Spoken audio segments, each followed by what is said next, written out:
Saudara, pagi hari ini kita akan membahas mengenai kehidupan di dalam Tuhan.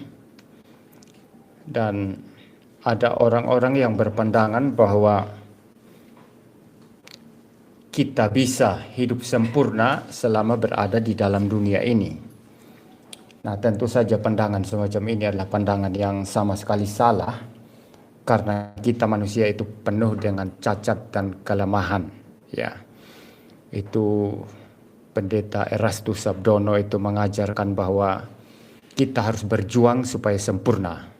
Kalau tidak sempurna, tidak masuk surga. Jadi ini mengindikasikan bahwa manusia itu bisa berjuang hidup sempurna dan hidup suci. Dan pengikut-pengikut Erastus Sabdono ini kemudian mulai berkata, Alkitab mengatakan kepada kita bahwa hendaklah kamu atau haruslah kamu sempurna sama seperti Bapamu di surga sempurna. Ya, tetapi tentu ini adalah pemutarbalikan daripada ayat-ayat kitab suci.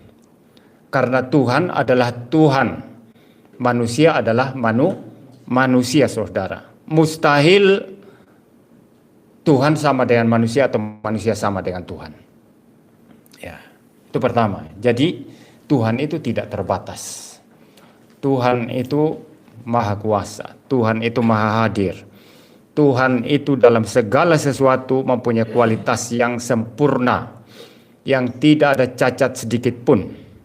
Sedangkan manusia itu terbatas. Lagi pula manusia yang diciptakan dan terbatas ini sudah jatuh ke dalam dosa dan rusak di dalam dosa. Alkitab berkata bahwa Tuhan sendiri melihat, memandang anak-anak manusia dari langit, dari surga ke bawah. Tidak ada seorang pun yang benar, seorang pun tidak. Semua manusia itu rusak total di dalam dosa. Jadi saudara, kalau beranggapan bahwa kita bisa sempurna sama seperti Tuhan sempurna, ini adalah satu kekonyolan, satu kengawuran pandangan teologi yang luar biasa kacaunya. Ya. Orang kalau mengatakan saya bisa sempurna, langsung aja meneliti hatimu, meneliti pikiranmu. Tadi bangun pagi sempurna enggak? Tadi waktu bangun pagi sempurna enggak? Siapa yang bangun pagi langsung pikirannya, aku menghadap Tuhan. Habis ini aku mau baca firman Tuhan. Tidak ada pikiran lain. Tidak ada pikiran habis ini aku mau beli ini, mau belanja apa ke pasar. Habis ini mau ketemu itu, mau ketemu ini, begitu ya. Semua kita ini bias, itu bahasa Inggrisnya itu bias, menyimpang.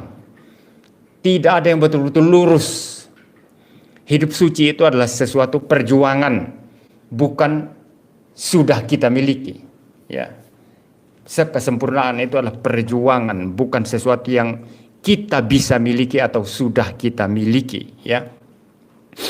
Nah, saudara, kalau saudara menganggap bahwa saudara bisa hidup suci sempurna selama ada di dunia, maka kita melawan firman Tuhan ini di 1 Yohanes 1 ayat 8 sampai dengan yang ke-10. Saya akan membuka. Ya. 1 Yohanes 1 ayat 8 sampai dengan yang ke-10. Saya akan membaca. Jika kita berkata bahwa kita tidak berdosa, perhatikan baik-baik. Jika kita berkata bahwa kita tidak berdosa, maka kita menipu diri kita sendiri dan kebenaran tidak ada dalam diri kita. Tidak ada dalam kita. Jadi kalau seseorang berkata, aku tidak berbuat dosa. Orang kalau mengaku sempurna berarti dia tidak berdosa lagi, ya. Ya. Kalau dia masih berdosa, ya belum sempurna, kan? Nah, kalau seseorang mengaku dia bisa sempurna, berarti dia tidak berdosa lagi. Tapi Alkitab berkata apa? Ini jelas sekali. Jika kita berkata bahwa kita tidak berdosa, maka kita menipu diri kita sendiri dan kebenaran tidak ada dalam kita.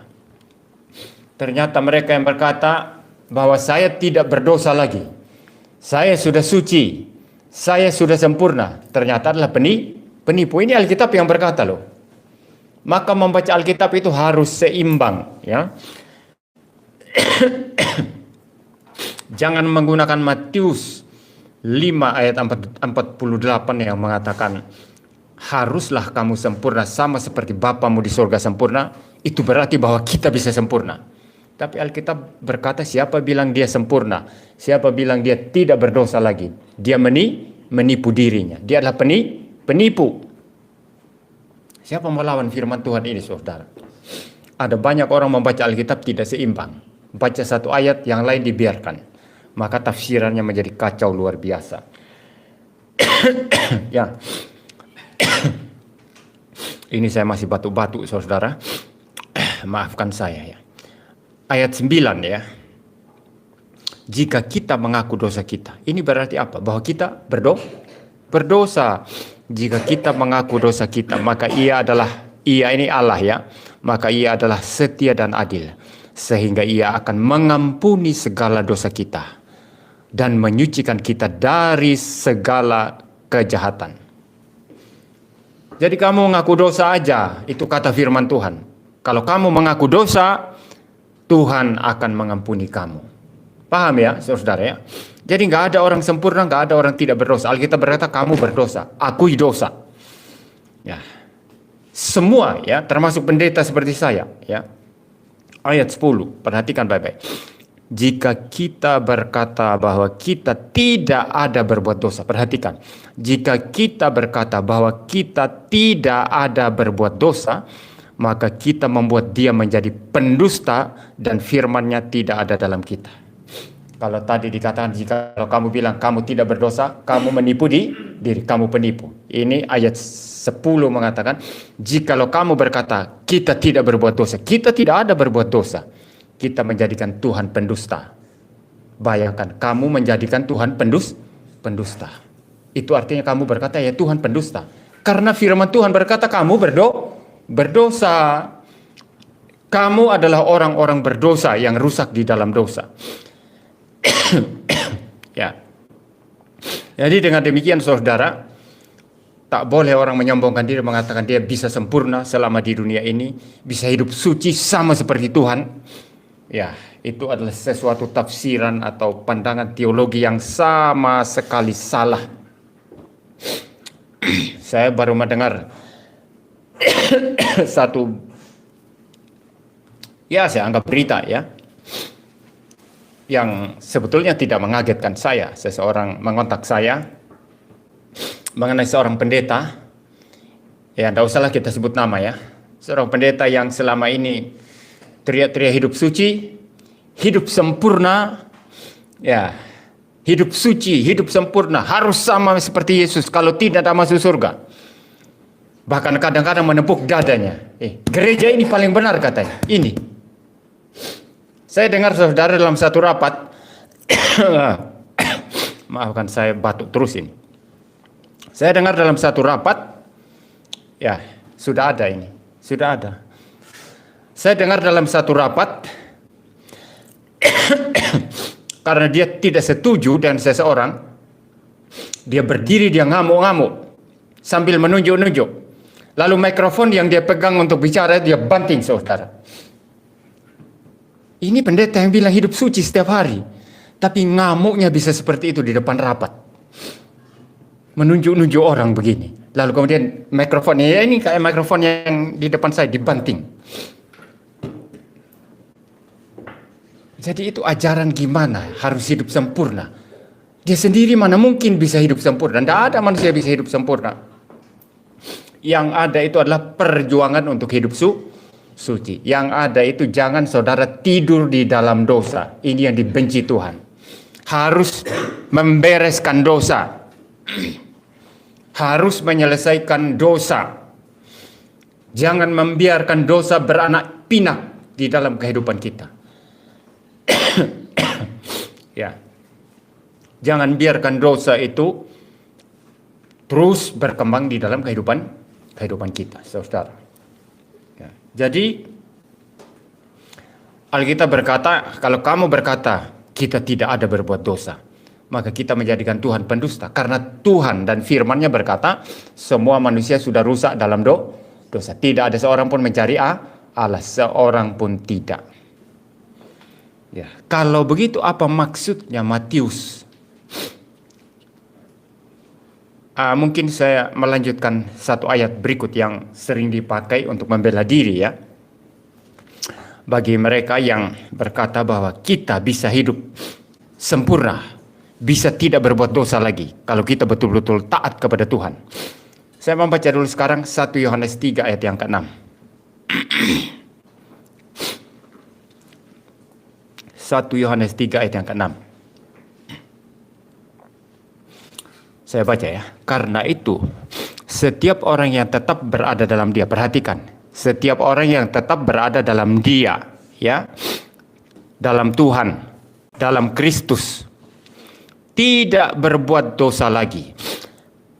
Setiap orang yang tetap berbuat dosa tidak melihat dan tidak mengenal Dia. Nah, mereka berkata, coba baca ayat ini.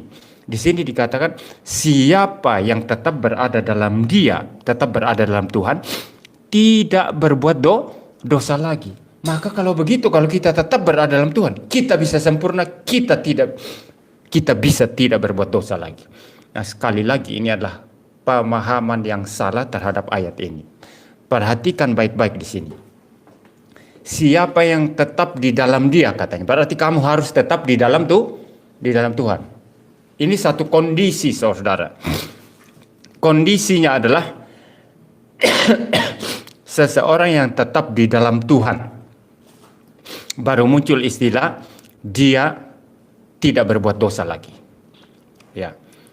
Karena itu setiap orang yang tetap berada di dalam Dia, di dalam Tuhan. Saya mau tanya, ada tidak yang tetap berada dalam Tuhan? Ada tidak manusia yang terus-menerus tetap berada dalam Tuhan? Saya tidak percaya itu. Yang benar itu Tuhan terus-menerus berada dalam kita. Paham ya? Tuhan terus-menerus, Roh Kudusnya terus-menerus berdiam dalam diri kita dan tidak pernah meninggalkan kita. Tetapi kita tidak selalu berada di dalam Tuhan. Kita sering menyangkal Dia. Kita sering mengabaikan Dia. Kita sering hidup tidak berdasarkan firman-Nya. Ini kondisi, saudara. Siapa yang berada dalam Dia? Kalau engkau berada dalam Tuhan, ya tentu saja engkau tidak berbuat dosa. Paham? Itu pertama. Kedua, istilah sebentar ya. Tidak berbuat dosa lagi di sini, ya istilah. Ya, saya baca ulang ya. Karena itu setiap orang yang tetap berada di dalam Dia tidak berbuat dosa lagi. Istilah tidak berbuat dosa lagi di situ itu maksudnya adalah tidak terus-menerus berbuat dosa, itu maksudnya. Kalau dilihat dari naskah aslinya, pengertiannya adalah tidak terus-menerus berbuat dosa. Bukan sama sekali berhenti, tidak berdosa lagi, sempurna sama seperti Tuhan. Bukan itu maksudnya.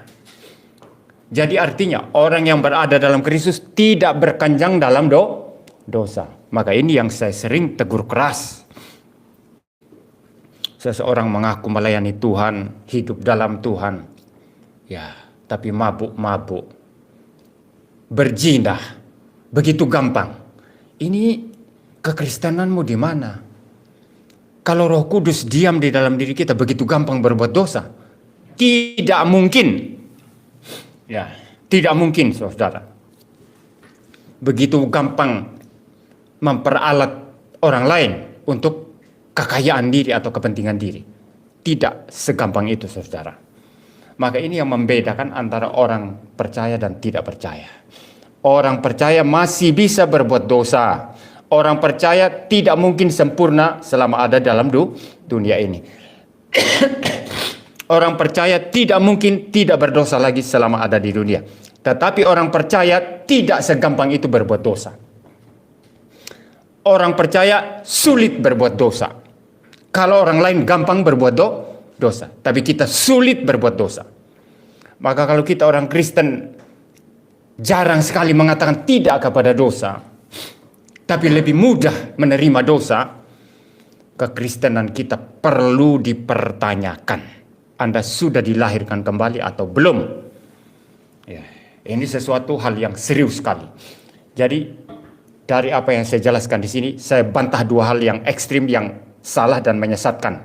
Yang pertama yang mengatakan bahwa kalau jadi orang Kristen yang sungguh-sungguh bisa sempurna dan tidak berbuat dosa lagi. Ini ajaran sesat ya.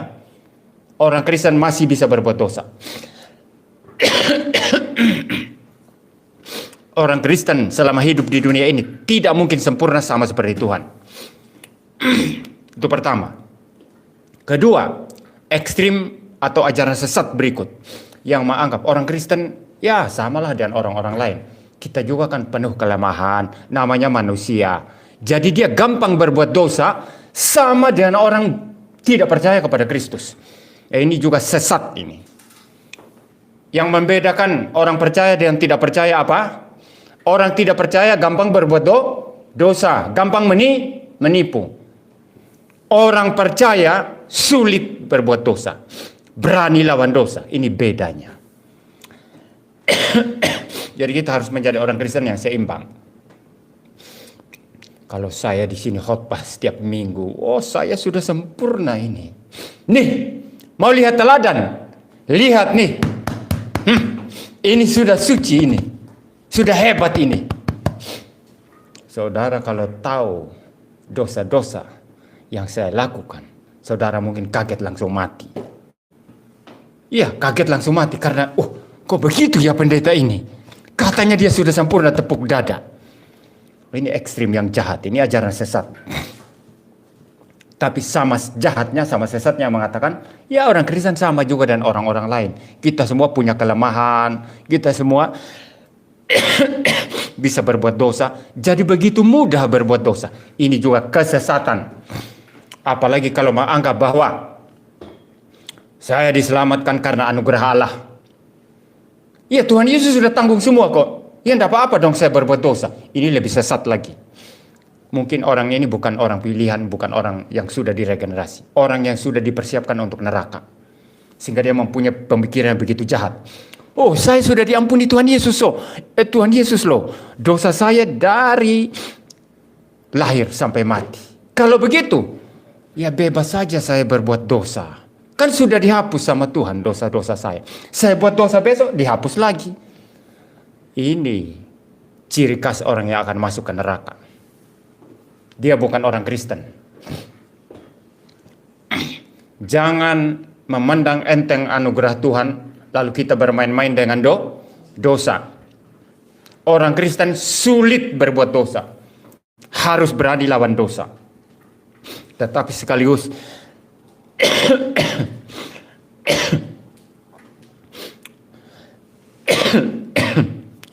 tetapi sekaligus pada saat yang sama kita mengakui kelemahan kita, ketidaksempurnaan kita. Kita akui bahwa kita masih berdosa dan butuh anugerah Tuhan Allah.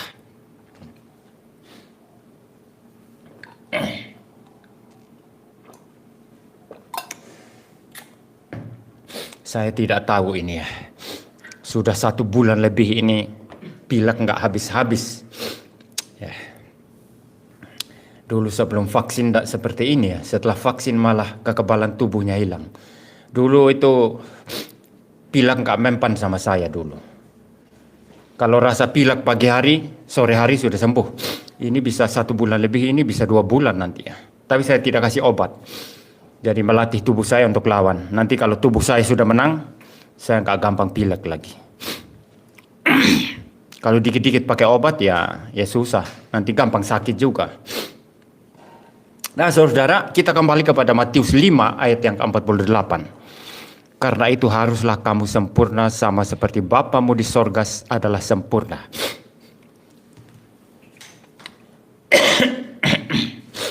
Kalau tidak ada manusia yang sempurna, seperti saya katakan tadi, mengapa di sini dikatakan karena itu haruslah kamu sempurna sama seperti Bapamu di sorga sempurna. Kalau saudara memperhatikan baik-baik, ayat itu tidak sedang berbicara kesempurnaan hidup manusia, tapi itu adalah perintah. Bapa itu sempurna, kamu juga harus sempurna. Sama juga, Bapa itu suci, Allah itu suci. Maka kamu harus juga suci. Ini tidak berarti bahwa kondisi kita di dunia bisa suci, bisa sempurna. Tapi itu perintah untuk kita mengajar kesucian. Perintah untuk mengajar kekudusan. Kalau saudara lihat konteksnya,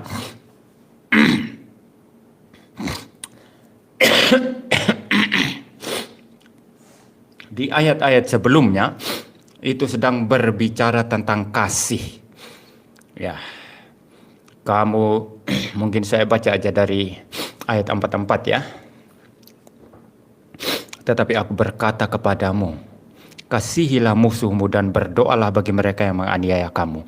Karena dengan demikianlah kamu menjadi anak-anak Bapamu yang di sorga, yang menerbitkan matahari bagi orang yang jahat dan orang yang baik, dan menurunkan hujan bagi orang yang benar dan orang yang tidak benar.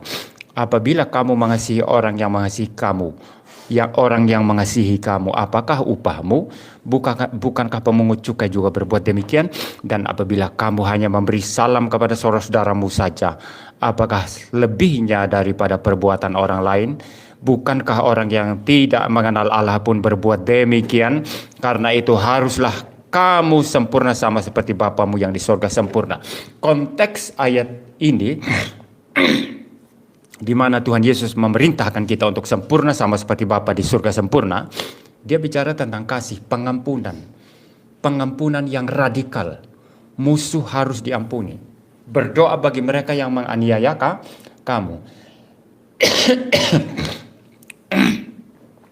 Ini yang menjadi ciri pembeda antara orang percaya dan orang tidak percaya. Kalau mereka yang di luar Kristus, balas dendam itu adalah sesuatu yang penting bagi mereka. Kalau kamu baik sama saya akan baik sama kamu. Saudara jangan pakai prinsip ini ya. Ini prinsip, bukan prinsip Alkitab, ini prinsip setan. Ini prinsip setan ini. Kalau kamu baik sama saya akan baik sama kamu. Bahkan saya lebih baik daripada kamu. Tapi kalau kamu jahat sama saya akan lebih jahat kepada kamu. Ini ajaran balas dendam, saudara. Ini ajaran yang ada di dunia ini. Tapi Tuhan Yesus berkata apa? Ampunilah musuhmu dan berdoalah bagi mereka yang menganiaya kamu. Ini radikal ya. Radikal. Nah, karena ajaran radikal tentang kasih dan pengampunan ini, lalu muncul kalimat terakhir dari Tuhan Yesus. Kamu kaget? Itu seperti maksudnya begitu ya. Kamu kaget dengan ajaran radikal ini? Tidak. Haruslah kamu sempurna sama seperti Bapa di surga sempurna. Bapa di surga itu kasihnya sempurna. Maka kamu harus meniru Bapa di surga. Dan ini tidak berarti bahwa kita secara otomatis bisa sempurna di dunia ini. Tapi ini perintah untuk kita lakukan. Walaupun pada faktanya secara kondisi kita tidak pernah sempurna. Ini perintah, saudara.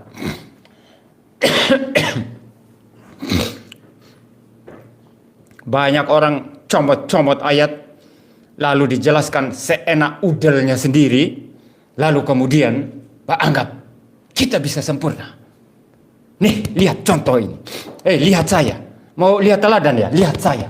Ini kesombongan luar biasa, saudara. Ini kesesatan yang nyata. Kesombongan yang nyata, saudara. Ya, jadi saudara, lihat konteksnya ayat itu bicara apa. Ya, itu adalah perintah untuk sempurna, yang walaupun kita tidak akan mencapai, tapi kita harus lakukan karena kita adalah anak-anak Bapa kita di sorga. Lalu sekarang saudara, saya masuk ke bagian yang ketiga, bagian terakhir. Lalu bagaimana dengan kita kalau tidak bisa mencapai kesempurnaan hidup? Perjuangan saya tujuannya apa? Sekarang saya mau tanya. Perjuangan kita di dunia ini untuk hidup, untuk melayani Tuhan, untuk melawan dosa, apakah untuk mencapai kesempurnaan hidup kita atau untuk memuliakan Tuhan? Mana yang benar? Supaya kita sempurna atau memuliakan Tuhan?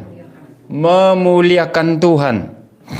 Maka Katekismus Reform Westminster, pertanyaan pertama dan jawabannya itu mengatakan, apa tujuan hidup manusia di dunia ini? Jawabannya adalah untuk memuliakan Allah dan menikmati Dia selama-lamanya. Hidup kita untuk Tuhan, bukan untuk diri kita. Kalau saudara beribadah supaya mencapai kesempurnaan diri, itu egois sekali. Itu human center, antroposentris. Kalau kita melayani, bekerja untuk diri, aku, supaya aku hebat, sempurna. Ini adalah sesuatu yang antroposentris, berpusat kepada manusia. Tapi semua yang kita kerjakan dalam dunia, termasuk saya khotbah ini, adalah untuk kemuliaan Tuhan. Dan jikalau semua yang kita kerjakan adalah untuk kemuliaan Tuhan, jangan khawatir, itu langsung berdampak pada kehidupan kita. Jadi tidak usah mengejar untuk kita. Otomatis kalau Anda kerja untuk Tuhan, langsung berdampak untuk kita. Kita menikmati sukacita Tuhan. Kita menikmati anugerah Tuhan. Kita menikmati segala harta rohani yang Tuhan berikan kepada kita. Saudara, kita dilindungi saja dari segala macam kejahatan yang ada di dunia ini. Itu satu bentuk perlindungan dari Tuhan.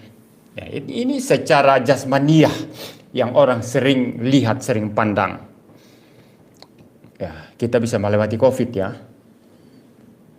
Kita tidak ada dirampok orang atau apa. Mungkin saja bisa terjadi, tapi tidak mendapat itu. Ini yang dilihat ini. Kita sudah bersyukur, tapi ada yang lebih daripada itu, saudara.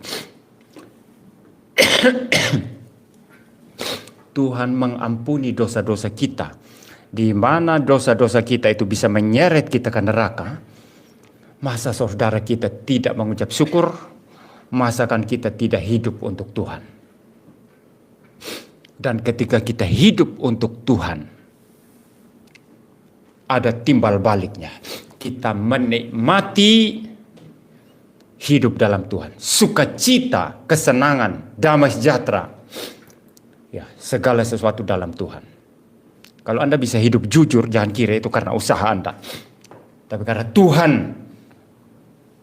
berdiam di dalam diri kita.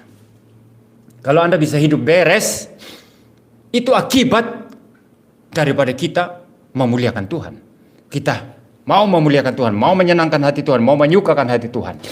Lalu hidup kita dipelihara oleh Tuhan, kita menjadi beres. Itu sesuatu harta rohani yang luar biasa yang kita patut mengucap syukur, saudara. Jadi tak usah mengejar dalam ibadah, dalam pelayanan, dalam pekerjaan kita untuk aku, supaya aku hebat, supaya aku sempurna. Supaya kalau bisa, kalau aku jalan, mataku menyala-nyala seperti malaikat. Kalau aku lewat, orang rebah-rebah karena saya saking kudusnya. Ini yang dikejar orang-orang yang dipakai setan. Yang kita harus kejar adalah Tuhan, memuliakan Tuhan. Sebagai akibatnya, Tuhan akan menjadikan kita bercahaya di tengah-tengah orang banyak, saudara. Yang terakhir, saudara, ada seorang Belanda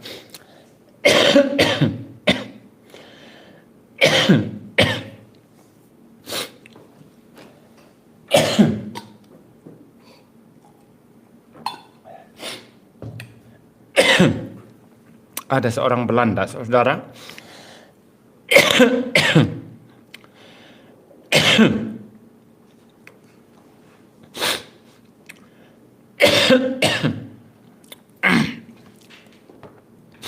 ada seorang Belanda yang namanya Corrie ten Boom.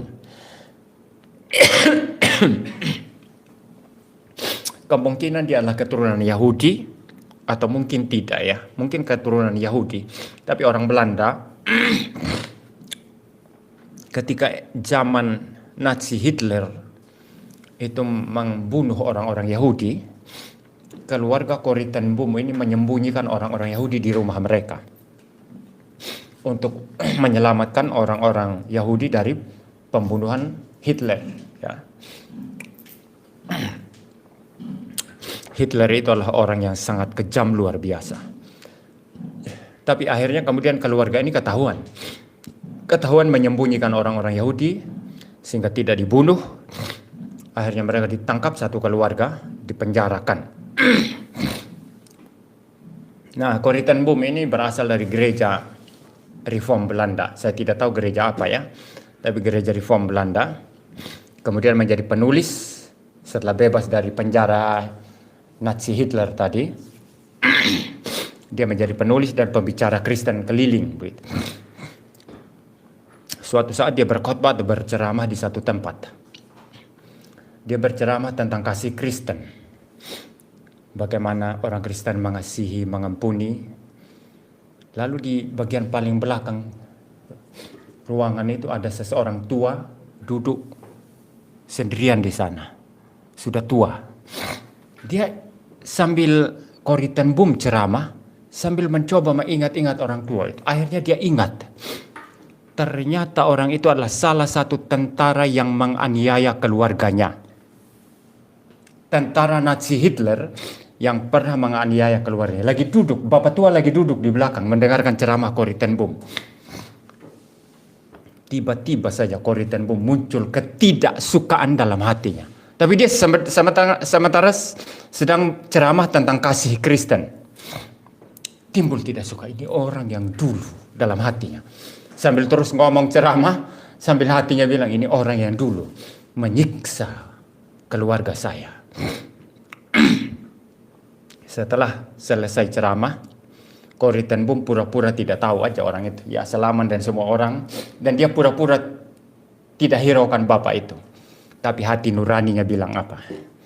Dan biasanya Roh Kudus berbicara dalam hati nurani kita. Roh Kudus tidak bisik-bisik langsung seperti karismatik itu. Bisik-bisik langsung, bicara langsung kepada Anda. Tuhan bicara kepada saya. Ya, bukan. Tapi biasanya Roh Kudus mendorong, memberi beban, berbicara melalui hati nurani kita. Hati nurani Corrie ten Boom tidak tenang. Hati nuraninya berkata, kamu Kristen, kamu baru bicara kasih. Kenapa kamu takut dekati bapak tua itu? Kenapa kamu pura-pura? Itu hati nuraninya yang bilang. Ayo dekati bapak itu. Rangkul dia. Katakan, aku mengampunimu. Akhirnya dia ikuti hati nurani, walaupun berat sekali rasanya. Dia ingat persis ini tentara ini yang dulu menganiaya keluarganya, memenjarakan mereka. Dia datang, dia jabat tangannya. Lalu dia bilang, Bapak tahu siapa saya? Saya tahu Bapak dulu tentara yang pernah menganiaya keluarga saya. Tentara Nazi Jerman, Hitler yang pernah menangkap, menganiaya keluarga saya. Tapi Bapak, dalam nama Tuhan Yesus Kristus, saya mengampuni Bapak. Bapak tua itu nangis lalu meluk Corrie ten Boom. Saya percaya Bapak itu diselamatkan. Ini kasih Kristen, saudara, yang berbeda dengan yang ditawarkan dunia ini. Dunia ini kalau suami istri bertengkar habis-habisan ya cerai ya. Ada juga orang Kristen yang kayak gitu, kayak artis itu ya. Artis itu bagi saya tidak beres itu. Masa istrinya diceraikan juga tidak dikasih apa-apa, sedikit pun tidak dikasih loh. Berarti istrinya selama ini pembantu aja. Iya, hanya pembantu aja. Mereka cerai nggak dikasih apapun istrinya itu. Ini kacau sekali, saudara. Tapi ini bukan prinsip Kristen, saudara. Kalau Kristen tidak ada perselisihan atau pertengkaran suami istri yang tidak bisa diselesaikan, tidak ada perselisihan orang tua dan anak-anak yang tidak bisa diselesaikan, tidak ada perselisihan antara saudara bersaudara yang tidak bisa diselesaikan. Kalau tidak bisa diselesaikan, kamu bukan Kristen. Ini keras, saudara. Kalau tidak bisa diselesaikan, kamu bukan Kristen. Itu artinya. Kalau Kristen pasti bisa diselesaikan. Bayangkan Corrie ten Boom bisa mengampuni, itu kuasa Tuhan. Dan saya tahu bapak tua itu menangis, dan saya percaya dia menerima Kristus. Dia menyesali dosanya dan dia diselamatkan. Walaupun dulu dia ada pembunuh dan penganiaya orang-orang Yahudi.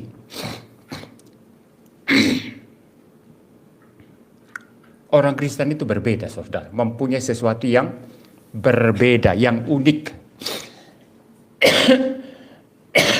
Dan salah satunya adalah kasih dan pengampunan. Biarlah kita selalu mengejar kesempurnaan walaupun kita tidak mungkin sempurna. Biarlah kita selalu mengejar kesucian hidup walaupun selama hidup di dunia ini tak mungkin kita suci sempurna. Inilah yang diminta Tuhan Yesus kepada kita masing-masing. Mari kita berdoa.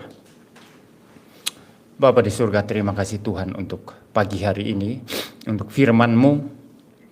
Kami bersyukur ya Tuhan untuk apa yang Tuhan sudah berikan kepada kami. Biarlah kami sempurna, sama seperti Bapa di surga sempurna. Walaupun kami tak akan pernah bisa sempurna selama di dunia ini. Tapi kami biarlah mengejar kesempurnaan, mengejar kesucian hidup. Terus menerus membenci dosa, melawan dosa. Dan terus belajar hidup suci dan hidup benar di hadapan Tuhan. Terima kasih Tuhan. Dalam nama Tuhan Yesus Kristus kami berdoa. Amin.